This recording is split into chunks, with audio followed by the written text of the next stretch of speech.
Chapter 9. Closing the case. At the end of every case there are a few loose ends to tidy away, sometimes more than others. This one was probably about average. I drew the curtain on the angel rather than let her watch me work. She'd be quite safe out of sight against the back wall of the building, I decided. Oh, she was strong enough to move about a bit, but not beyond the curtain.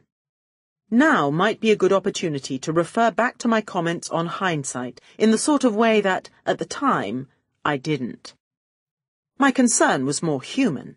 The last remaining Hank was a problem that would resolve itself, sadly. The current Giddy Semestra and Rock Railton, too. Also, sadly. Hatchet-faced Hilda, the makeup lady, was a different prospect, but maybe she'd see an opportunity in the studio's inevitable demise and apply her talents to her own features. It couldn't hurt.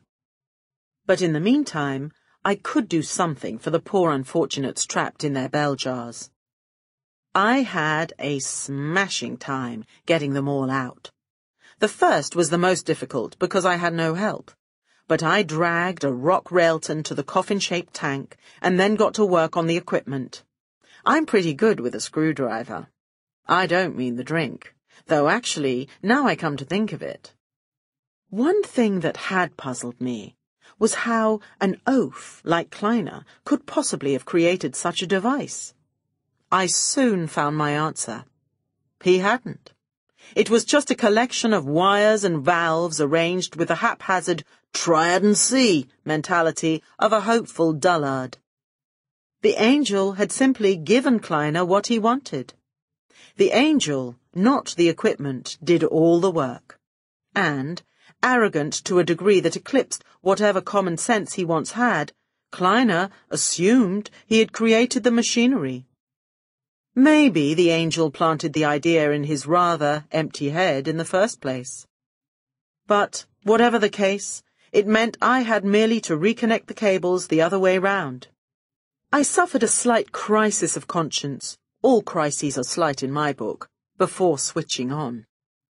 My twinge, let's call it that, was because I didn't actually know which of the Rock Railton copies had been created from which of the original men that the equipment had stored details for.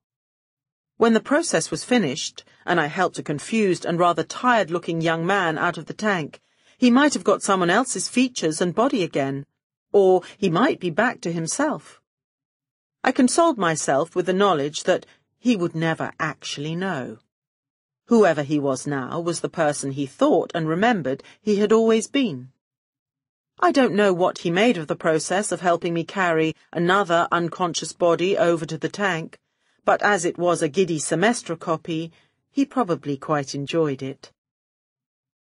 It wasn't too long before the bell jars were empty and an assortment of confused young men and women listened to me explain about experimental movie effects, thank them for their help, and talk in brief about where they could find out more about training for the stunt industry. I doubt any of them were impressed. None of them seemed keen to follow up on my suggestion that Max Kleiner would be happy to explain everything. I watched them leave. They were young and mostly good-looking, but there wasn't a Rock Railton or Giddy Semestra among them. They were all of a similar height and roughly the same build as the stars they had been intended to replace, but they just didn't have something. Maybe it's star quality, maybe it's charisma, maybe it's just confidence. But they were all alive and well. They'd not been kissed by an angel, so they'd live full and happy lives. Or as full and happy as fate decreed.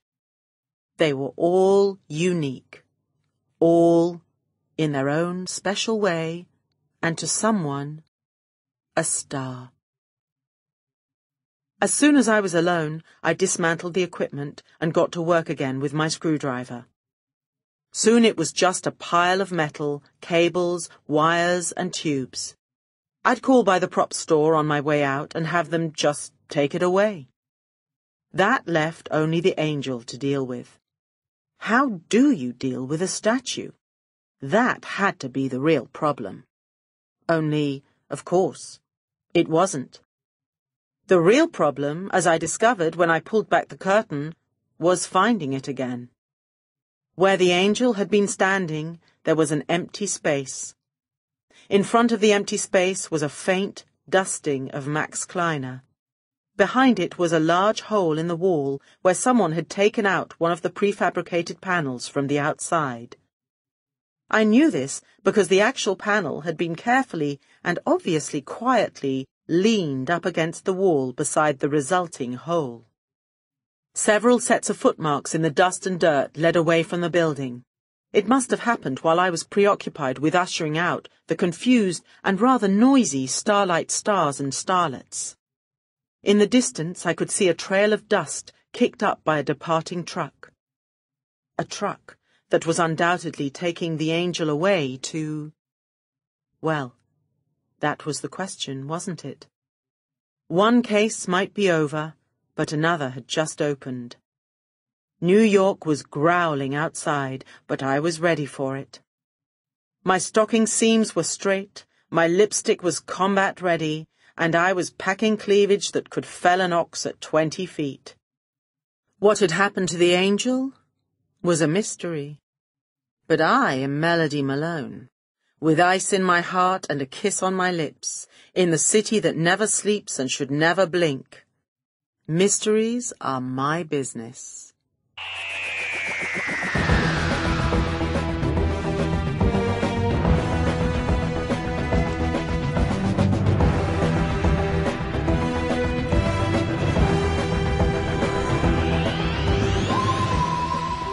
Doctor Who.